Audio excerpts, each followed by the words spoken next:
The views expressed on Science for the People are not necessarily the views of this station, its affiliates, sponsors, or advertisers.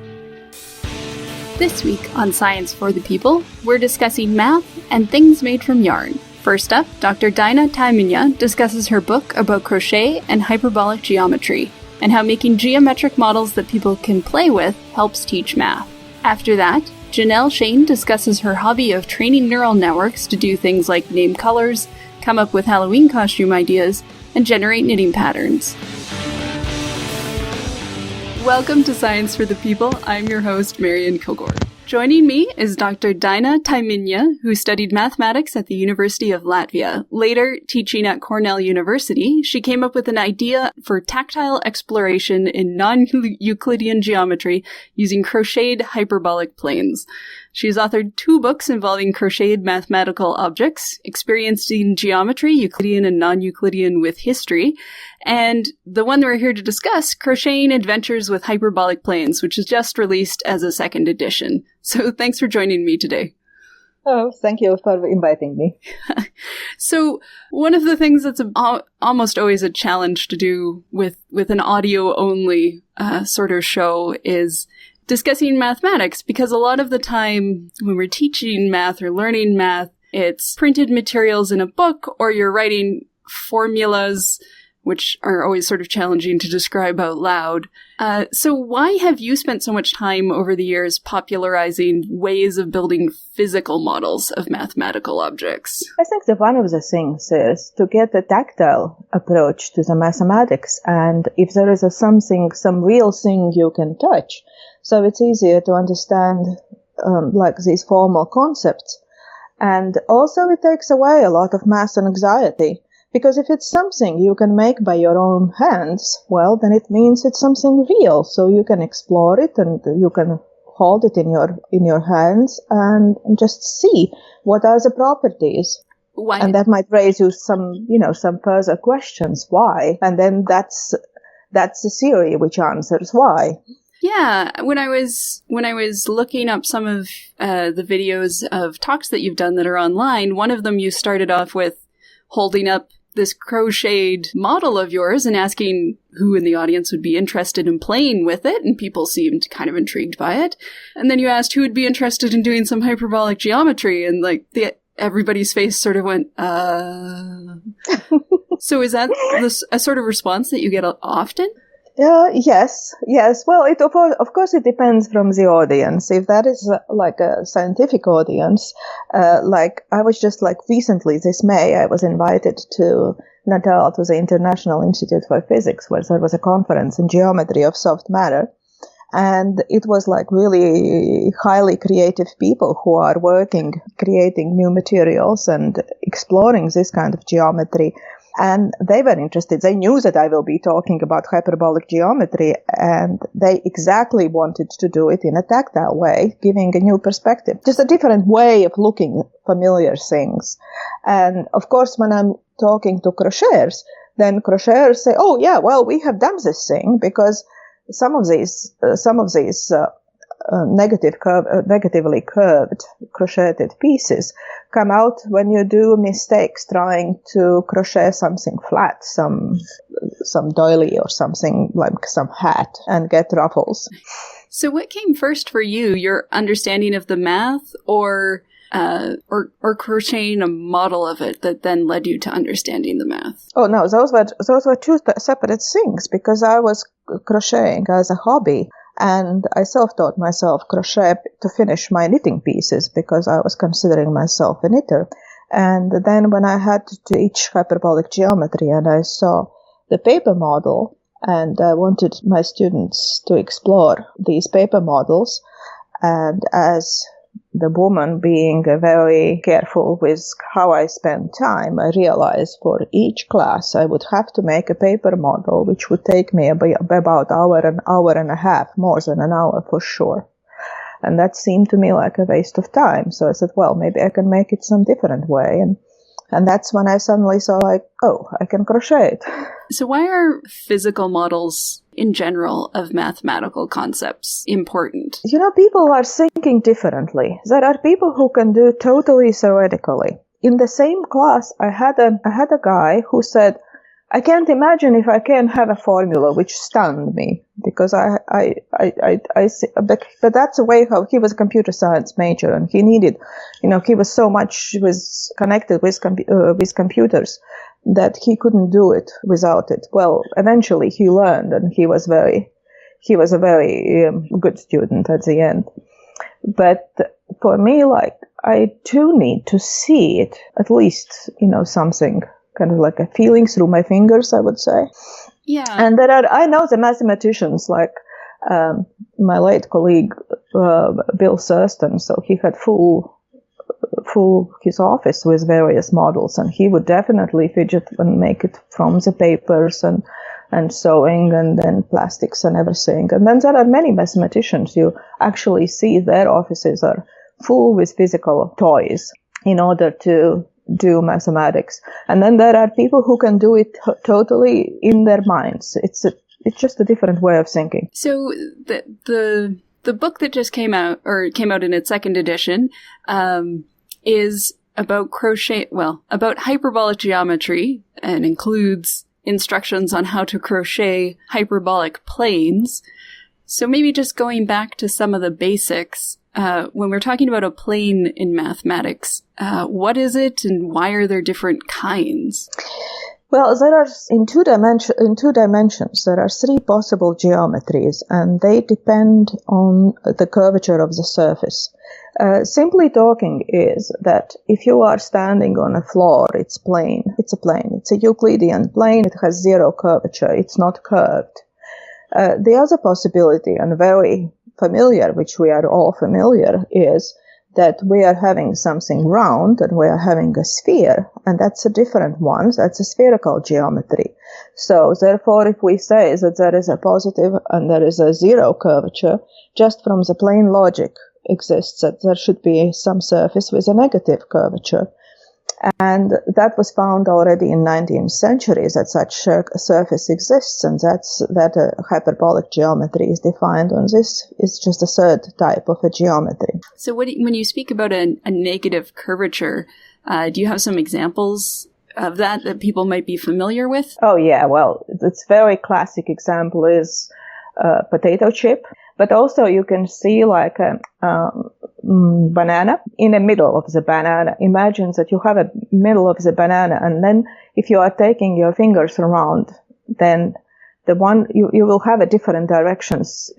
If you take your thumb and index finger and try to put it on the surface of the bananas, they will be going opposite directions. Mm. So it's sometimes it's saying a saddle point, right. Like on a saddles, yes. But it's the thing is when we talk about like a geometries, and every point is the same. Yeah. So like it just keeps going. Also, you can see the negative curvature on all the flowers which have ruffles. Okay, so ruffled objects in general are a negative curve. Yeah, it's when there is a surface area is too much. It's like excess of surface area. It's actually one of the reasons why it's called hyperbolic, something too much. In this case, surface area. I didn't put two and two together there. Why do mathematicians care if the geometry they're working with is on a flat surface or a spherical surface or a hyperbolic surface? Okay, when you are looking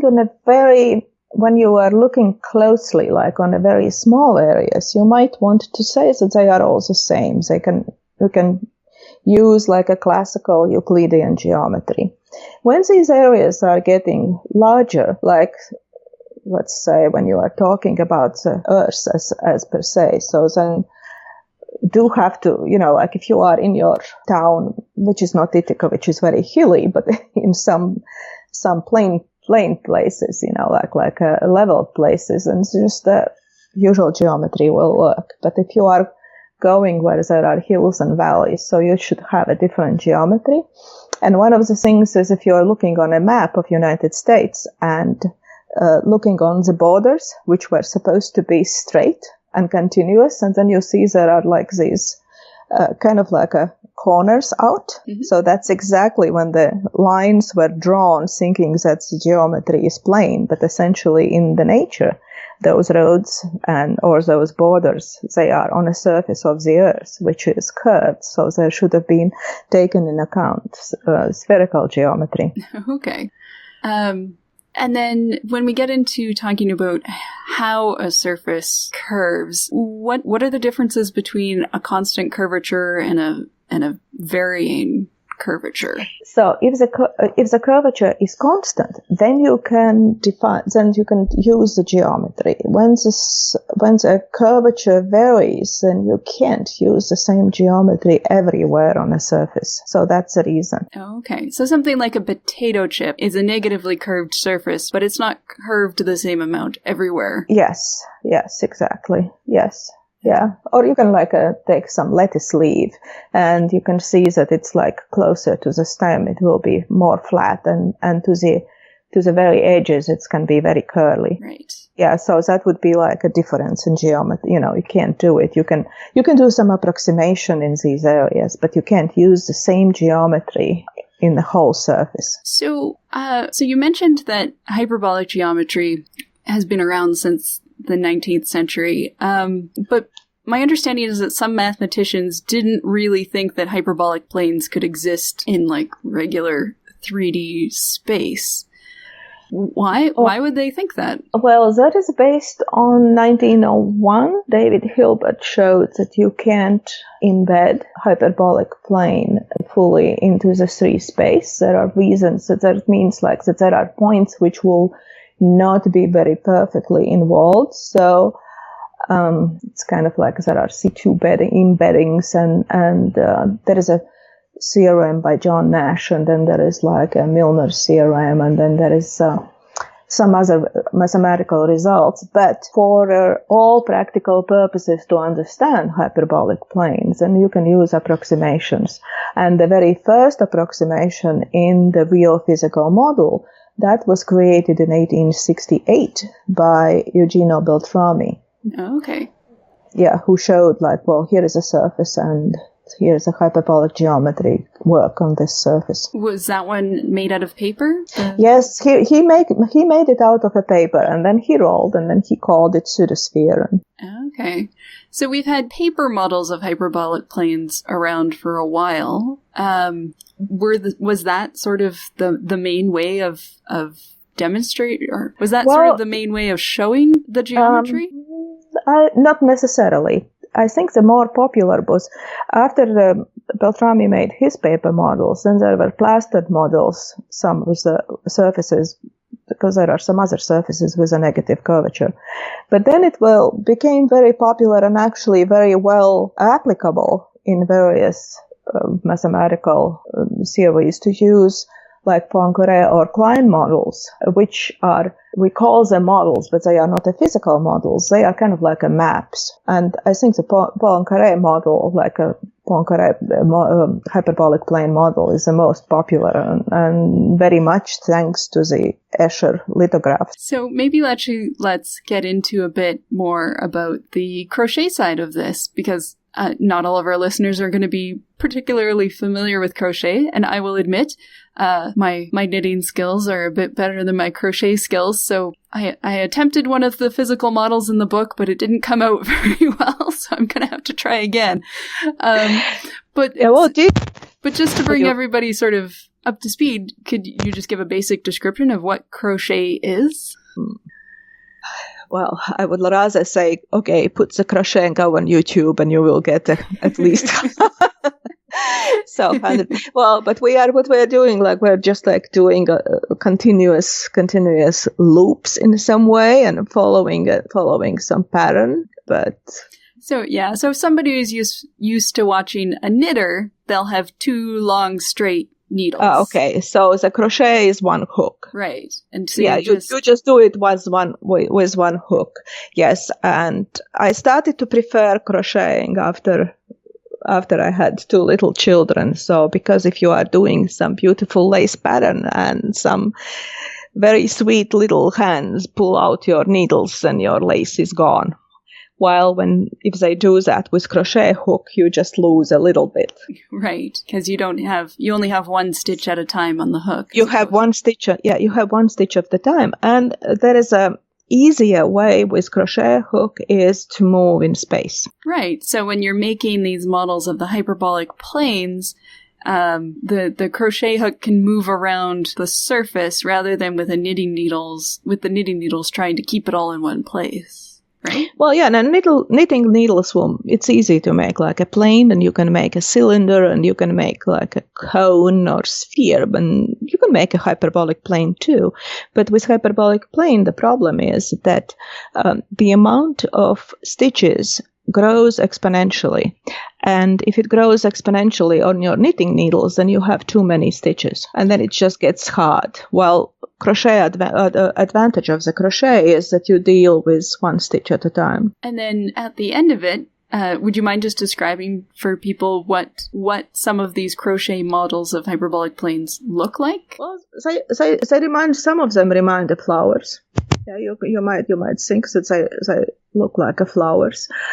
If they are crocheted far enough, meaning that there is an edge gets kind of like a space-filling curve, so then it's getting more spherical. Yes, but you can just go in various ways and various colors and just really be creative if you wish so. But they get quite ruffly. Yes, they do. That depends from the radius. And we have to think about it's hard to imagine the plane is having a radius. But that's what it is. Because when we talk about the spheres, we are not necessarily always talk about a unit sphere, which means with radius 1.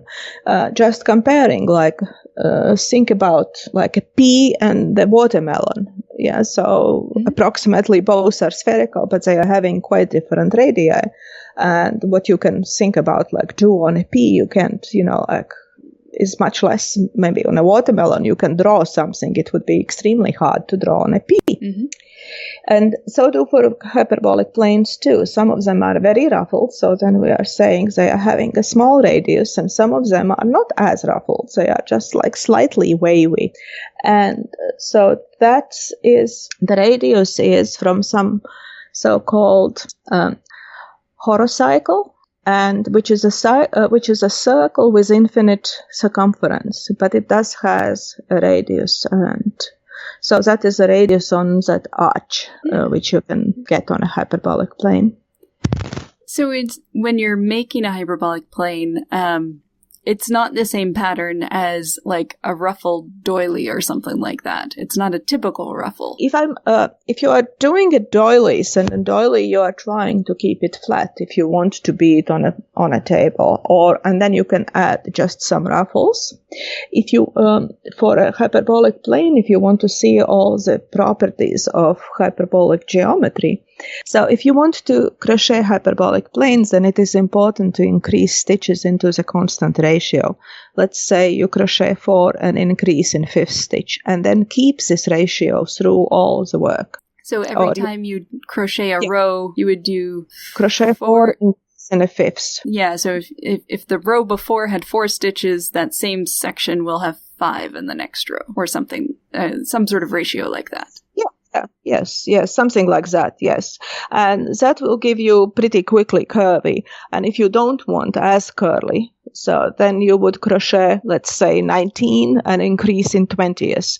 That would be like a thing I would suggest if you want to crochet hyperbolic skirt, which actually is very flattering to every figure.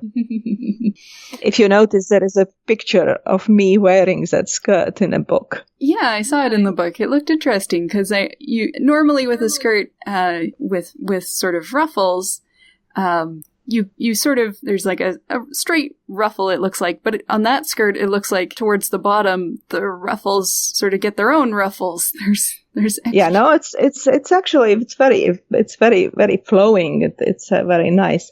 There is if you are familiar with sewing, then there is a model which is called like godet skirt, or it's 8-piece, and then they are sort of like enlarged. They are getting wider on the bottom. Mm-hmm. So that's about the same principle, except in crocheting them according to hyperbolic pattern gives much more fluid and really beautiful flow. for a skirt. So what was your first reaction when you were invited to start bringing your mathematical models to fibercraft exhibits? First of all, craft exhibits have never known. Those are actually art exhibits. Sorry, I have never been in a craft exhibit. I once applied and they said that my work is not original. And I thought, well, I don't know what they want. Never applied again. No, those are fiber art shows. Oh, sorry. So what was your first reaction when you were invited to bring your mathematical models to art exhibits? Well, at first I agreed, and then I thought, like, what have I done? Because as a school in the middle school, I only had art classes in the 7th grade, and not very good ones. All I learned in my art classes is how to shade a white egg on a white paper. That was and I was told that I can be anything but artist, and then I thought, what am I going to do with this art exhibit? And I went to the local yarn store and picked very nice yarns and started to make these models. And people liked them, and so I did some more experimenting, and it just kept going. You have a couple of papers in math journals that involve crocheted models. What were the first sort of reactions from the math community when you started publishing these patterns as math, scholarly papers? So the very first one was in 2001. We decided to publish it and thought which would be most appropriate place to publish it. And then we approached Mathematical Intelligencer. And so then the editor at that time said, oh no, crochet in math journal. But since we have found some property and showed these models very useful for teaching, he published it, and that became very popular. The next publication actually was funny. After that publication in Mathematical Intelligencer, my husband, because it was joint paper with my husband, so my husband started to receive emails asking how did he crocheted Hyperbolic Plane, which he was taking it as a laughing matter. And I was thinking that, oh, wait a minute, I know this attitude in the United States that women are not good in math, okay, so I can understand that you took away that I am able to do mathematics. But when I am taking away my crochet skills, that's way too much. So I was asking, there was one of the journalists, he wanted to write this article, and then my husband suggested him to read more properly who has crocheted these hyperbolic planes. And then he approached a couple months later. Oh yes, I read it. Now I understand. Well, it was my feminist movement. Right, because you're both mathematicians. So people were making the assumption that you were just there. Oh, absolutely. Absolutely. It's up to this day when we are both, ongoing a math professors, and everybody thinks it's my husband. And then he always says, no, she too. Yeah.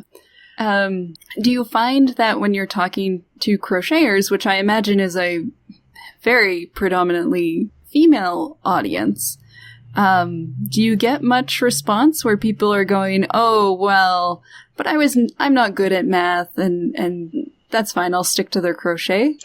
I get mixed reactions. Yes, I have got these reactions that, that people are saying I'm not good at math, and then I always interrupt them saying that, well, wait a minute, nobody will publicly say I am bad of writing or reading, and that's sort of like a basic skill, and it's don't do that. It's acquirable. But there are people, I have got more actually attitude from people saying, well, I wish I would have a math teacher like you in school. I was always interested in math, but my math teacher discouraged me of learning math. And which is true. That happened to one of my daughters too. Well, that teachers calls me and says, yeah, well, your daughter is not doing well in math. And yes, I know that women are not good in math, until I interrupted him and asked, do you know to whom you are talking to? Mm-hmm.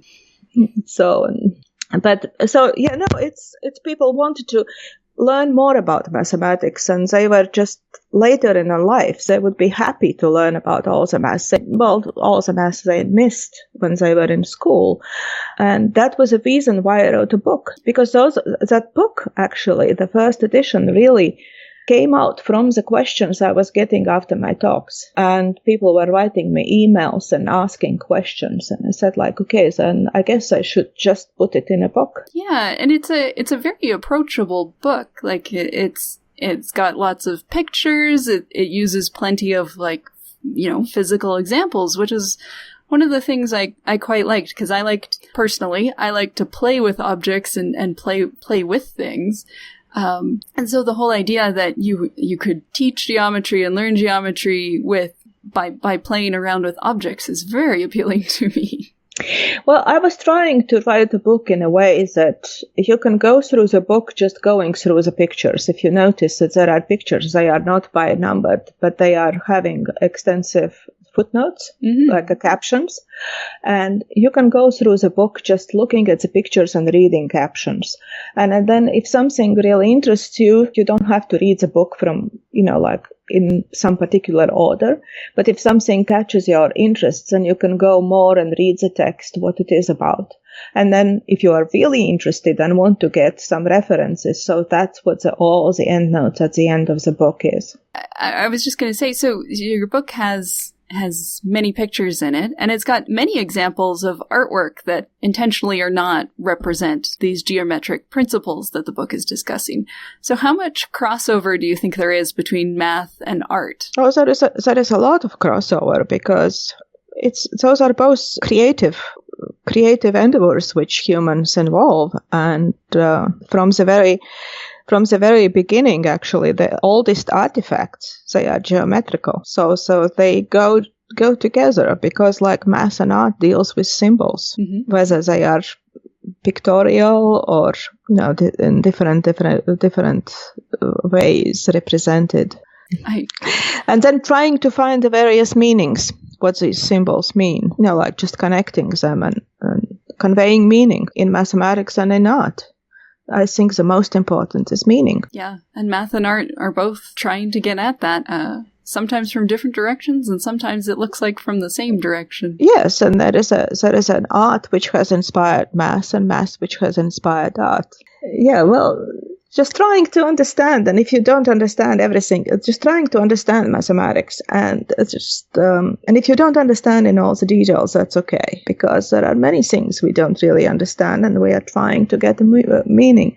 Imagine, like, if you are trying to understand somebody talking in a different language, and there are things even without knowing words, you can get the meaning, what these people mean. Definitely, you know where they are happy, angry, satisfied, not satisfied. You don't need to know much words. Yeah, so well, and if you get the meaning, so that would be it. So yeah, so if people understand sort of just some of the very basic stuff about math, they can start to see where it comes in life.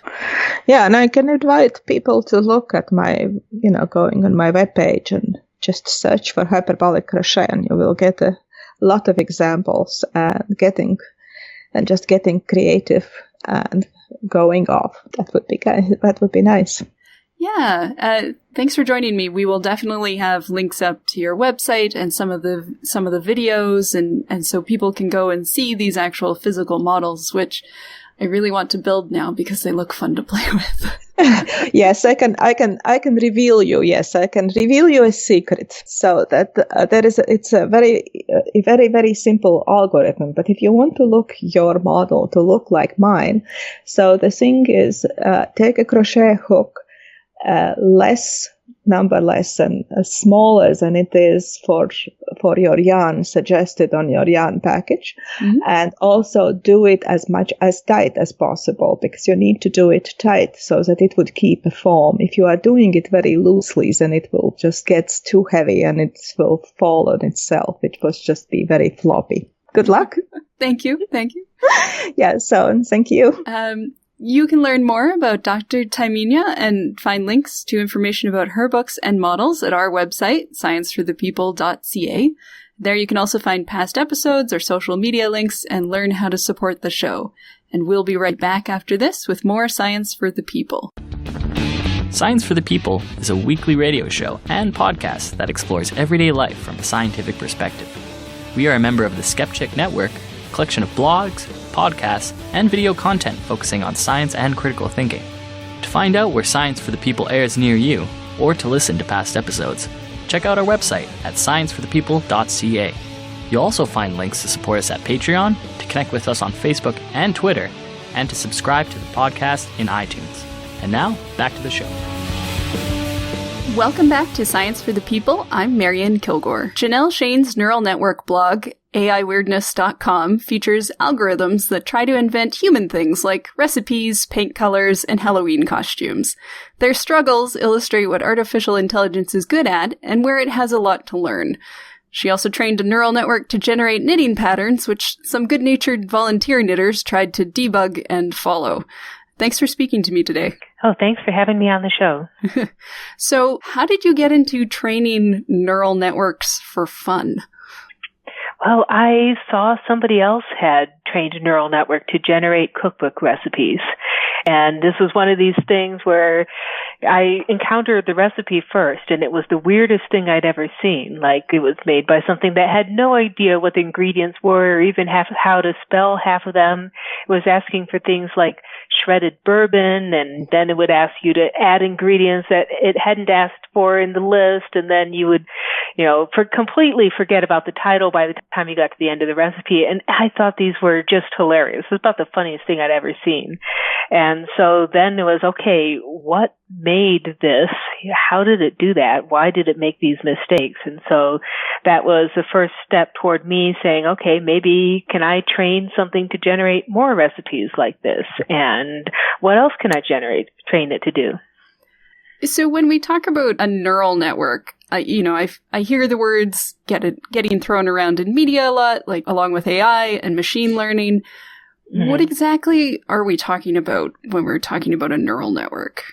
Well, a neural network is a type of machine learning, and you can also consider it a type of artificial intelligence, although that term artificial intelligence is very loosely defined. So it could mean anything from maybe, your calculator all the way up to these kind of sci-fi artificial intelligence like R2-D2, C-3PO, these sort of things that can navigate around like a human being can. So kind of in between those two levels is the algorithms that we are using for a bunch of stuff behind the scenes. And these are mostly machine learning algorithms now, and they are mostly neural networks now. It's just turned out to be a really successful kind of machine learning algorithm. And these are algorithms that do everything from label pictures, to deliver ads, to handle some customer service interactions, or try and sort out spam email. Basically, if you've been online at all today or used your phone at all today, you've probably interacted with a neural network. These kind of algorithms, these machine learning algorithms, these neural networks, they're kind of weird compared to other programs too. So in the usual sort of programs, you could call them rules-based programs. You have a computer programmer, who sits down in front of the computer and figures out all the rules that the computer is going to follow. So the programmer has to understand the problem really well and has to know exactly the steps to solve it. But with machine learning algorithms, it's a lot different. You sort of give them the goal and say, you figure it out. Algorithm, you figure out what the rules are, what the trends are, and how to actually solve this problem.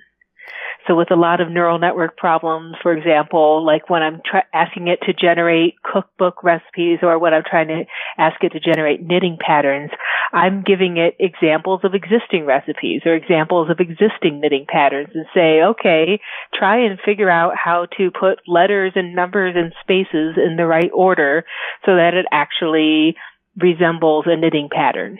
And it has to figure it out completely from scratch. So when you're providing the program with these examples of knitting patterns or recipes or Halloween costumes. What does the process of training the network actually look like? Do you basically just have a file folder on your computer of examples and you tell the program this is where knitting patterns are? Go learn? That is pretty much how it goes down. I say, here is a file that contains as many knitting patterns as I could get. So in this case, it was a few thousand. And I say, you computer know absolutely nothing about this. Like, for all you know, I could be asking you to compose music, or, this could be in a different language, or this could be math, or this could be code. Like, you have no idea what's in this text file or what any of it means. Don't speak English, don't know what knitting is, don't know what thread is, have no idea that this is going to result in some real world artifacts being generated by hapless volunteers. Like, all it sees is a sequence of letters and numbers and spaces, and it has to figure out how to predict what letters, numbers, and spaces come next. So when you train a neural network, some of the examples on your blog show the early results and then later on. How do you go from sort of really early, really clunky and ridiculous output from a neural network to something that's a bit more refined and seems somewhat sensible? So the difference between the early ridiculous output and the later refined stuff is just time. I myself could be out, making dinner, or, out hiking or something while it's doing all this. And I just have to come back later when it's had enough time to figure all this out for itself. Like, I could sit there and watch it make mistakes and tell, oh no, you've got that wrong. Don't keep doing this, or but I have no real way built in with these programs I'm using. I have no way built in for me to really tell it that. It has to figure all that out for itself with trial and error. So does it produce results and then compare them back to the training set and go, oh, this doesn't look right, and then try again? Exactly. Oh, okay. Yeah, exactly. It's testing its own predictions against what actually came next. So what happens if you take one of these programs that's been trained to do something like Halloween costumes and you try to train it to do something different, like a knitting pattern or a recipe? Yeah, if you don't start from scratch. Or do you? It can be helpful. So it helps if you start with something that's a little similar to what you want to end up with. So if I were to start with Halloween costumes, it would be easier to go from there to the names of bands, for example, than it would be to go to something that's really long sentences or this whole recipe.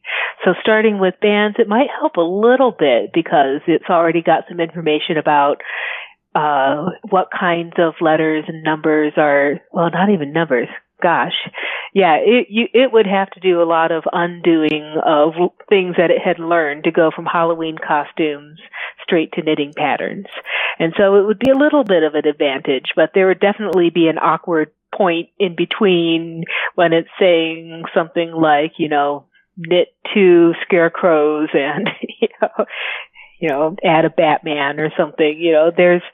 There's definitely a phase in between when it's doing neither of them very well. And then by the time it's done training on, the new task, it's forgotten completely about the original task. It can't do Halloween costumes anymore once you've trained it to do knitting patterns. So you don't just end up with a neural network that's now good at doing 2 things. Alas, no. And this is a phenomenon called catastrophic forgetting.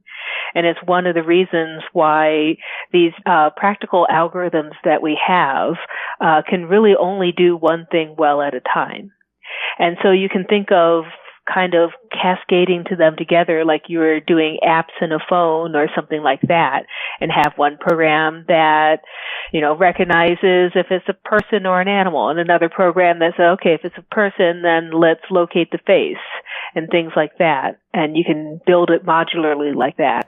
But one algorithm trying to do lots of things usually ends up doing nothing very well at all. And there's lots of examples of people trying to make an algorithm that was a bit too complicated and just having it fail entirely.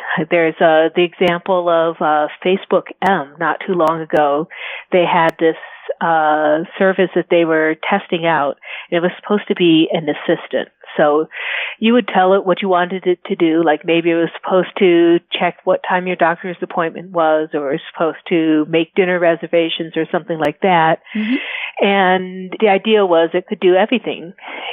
And so they rolled it out to just a few people, and they rolled it out to people who started testing this out. And they said, okay, well, while this algorithm learns, it's going to learn to see about the questions that people ask. And if it seems like it's too hard for this algorithm, then we'll send the question to a human for now, and a human will take over at that point, and the algorithm will learn from what the human did, and it'll get better and better. And eventually we'll have an algorithm that can be, full-fledged personal assistant and do everything. Mm-hmm. But what they discovered it was just too hard. The problem was way too complex to be able to handle all these different ways of making different kinds of reservations or looking up different kinds of information. And then you'd get people who would be testing it out for things like, hey, can you arrange for a parrot to visit my friend in his office? This is something somebody actually, documented what happens if you ask Facebook M to do this. And it turns out Facebook M service as a whole manages to solve that problem, but by using a human to do it. So when you decided to try and train a neural network to write knitting patterns, so I would not call myself a skilled knitter, but I do know how to read a knitting pattern, and they're fairly standardized. You have text abbreviations and spaces and numbers and different rows and counts and that sort of thing. So why did you start trying to train a neural network to write knitting patterns? Well, when I started this project, I did not know how to knit. I knew nothing about knitting patterns whatsoever. And so it was somebody who had been reading my blog who said, hey, knitting patterns are text-based, and this, your algorithms work on text-based stuff, so I bet you could do knitting patterns. And I said, well, maybe, I don't know. Let's find out. And so then it ended up being a fairly long project to collect examples and then find out what the patterns actually look like. So did knitting patterns turn out to be something that was substantially different from the other work you'd done with like naming colors and coming up with names for Halloween costumes? Yeah, knitting patterns are a lot different from the color names, the Halloween costume names. And one of the major differences is that they're really long chunks of text, and it matters what happens during that text. So, the first line has something to do with the second line. The beginning of the line, like all of these things have something to do with what you put at the end of the line, if it's a stitch count or something like that. And so there's all of this long-term information that the algorithm has to keep track of if it's going to do a proper knitting pattern. And it turns out that long-term correlations, this sort of complexity that lasts for more than a few letters at a time, that's hard for neural networks to do. It's really hard. And that's one of the ways you can tell if a neural network has written something, is whether it sounds like, you're maybe falling asleep while somebody is describing whatever it is to you. And it sort of meanders all over the place and forgets what it was doing, or like somebody describing their dream to you or something. Neural network stuff just tends not to make sense for more than a few words at a time, unless you do something to really help it out and try and build in some framework or something like that. And me, knowing nothing about knitting patterns, had no clue how I could build in a framework to help out the neural network and maybe make it so it didn't have to remember as much, or maybe count stitches for it or do something to help it out.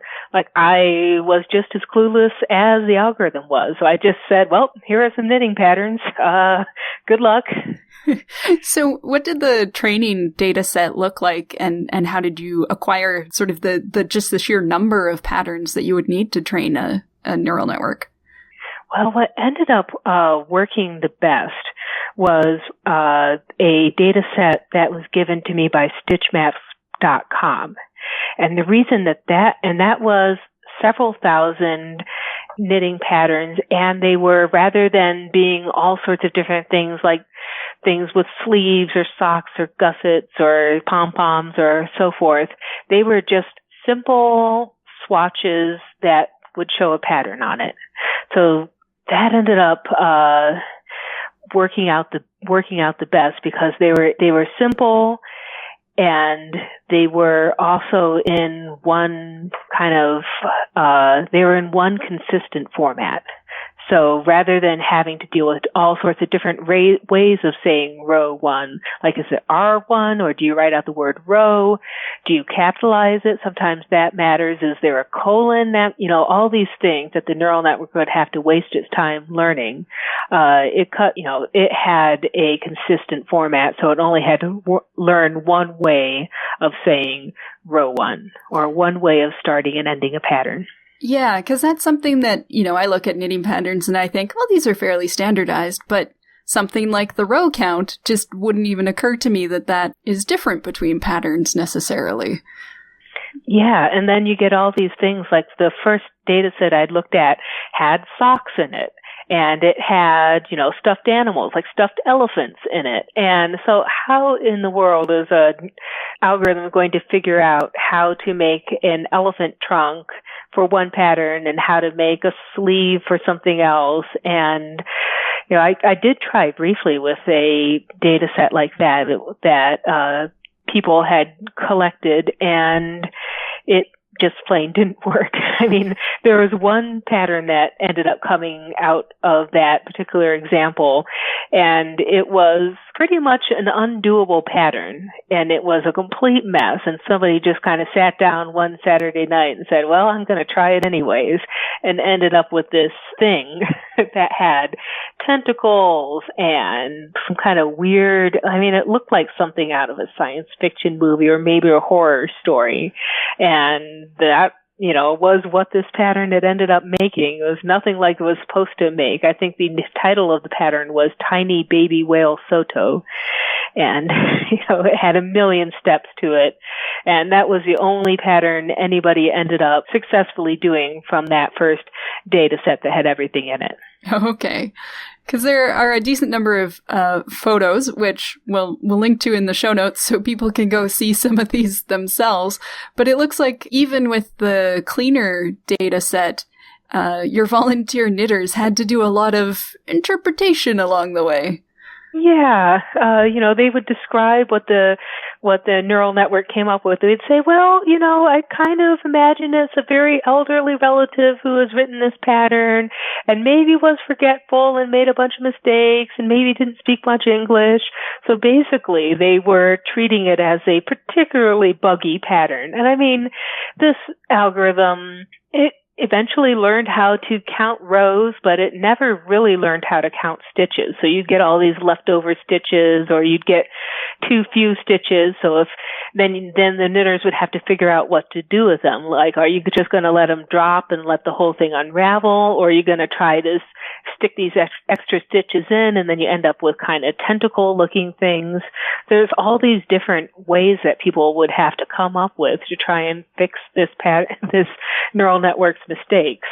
And so with the result, it was kind of cool. You would get 3 different people would make the same pattern, and it would look completely different depending on who had actually knitted that one. So I mostly just find this whole knitting neural network really entertaining, but what does this sort of tell us about neural networks and what their strengths are and what their weaknesses are? Yeah, it's pretty clear that their weakness is they have a weakness where they don't understand what's going on. Like if I had some way to tell this thing that you're supposed to count these stitches, that's what you're supposed to do. Or, the row numbers always go up. Here are what numbers are. Here are the order of numbers. And, if I were to help it out at all, it would have done a lot better. And so this is like a lot of the algorithms we're seeing that are producing impressive results. They'll have, some expert in there who has thought about this data set and who has figured out some way of setting up the problem so that the algorithm just has fewer ways to fail.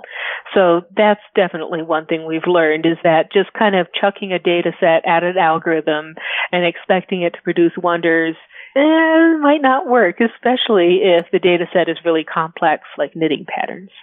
Yeah, because we hear that sometimes is one of the, the promises of big data and that sort of thing. We can just take these data sets and we'll throw a program at them and, the algorithm will teach us all sorts of interesting information about this data. How realistic of an expectation is that? Well, the problem is that the problem might be really complex and the algorithm might not be smart enough to handle it yet. Or B, the problem could be that the algorithm finds a way to solve the problem, which is not what we intended. So there's an example of a scientist, Roberto Novoa, who was training an algorithm to recognize skin cancer in pictures. And what he found out was he'd accidentally trained an algorithm that could recognize rulers instead, because the largest pictures of skin cancer had rulers next to them for scale. And there's all sorts of other examples of people of these algorithms learning to recognize, for example, the treatment drains that people put in lungs for a certain lung condition rather than actually recognizing the lung condition itself. Or they'll solve problems in, what they thought was the simplest way. Like there's an algorithm that famously was supposed to sort a list of numbers, and instead of sorting the list, it realized that what its task actually was to reduce the number of errors in this sorting errors. And so it said, okay, well, to get rid of all sorting errors, I'll just delete the list altogether. And that was its solution. This AI doing sort of unexpected things to solve the problem sounds like something straight out of science fiction where, we tell the robots to protect people and they decide the best way to do that is to severely constrain their activities in some way. Yeah, I mean, that is totally a artificial intelligence type solution. It's like, well, it doesn't understand the larger context of the problem that you're trying to solve. There's another example I saw recently. Another thing it's like is trying to train a dog to do something. So there is an article in Popular Science about cancer sniffing dogs and how they're really good they can actually tell the difference, certain smells that cancerous cells give off, and we're not sure precisely what that is, but the dogs are known to be able to detect that. The problem is when you train a dog to detect cancer, one of the things you have to make sure you do is you have to keep changing the people that they sniff during training. Otherwise, they think that they're supposed to recognize that individual person rather than, no, it's the cancer we want you to recognize, not this one person.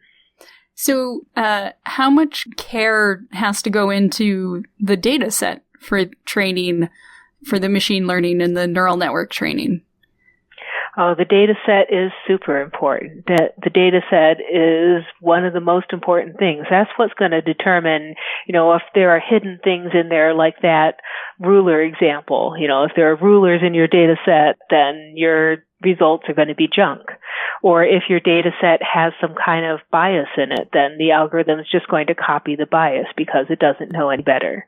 So we're seeing a lot of examples right now for, predictive policing and parole algorithms, for example, or even algorithms that are supposed to screen resumes.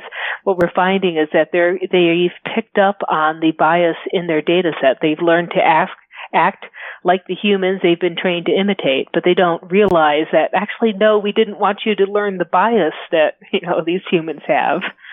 So that's been a major way in which a data set can have huge implications on how well and how fair your algorithm works.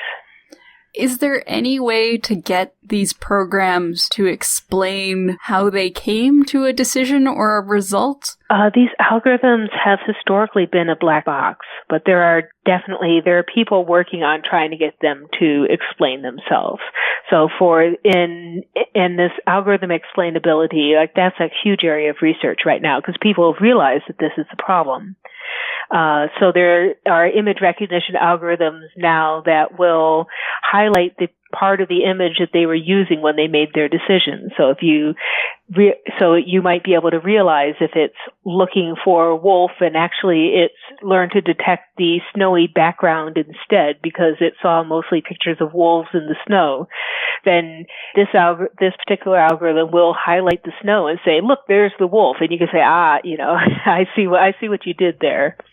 So there are definitely algorithms that can explain themselves to some degree, but it is tricky because actually building in the explainability is complex as well.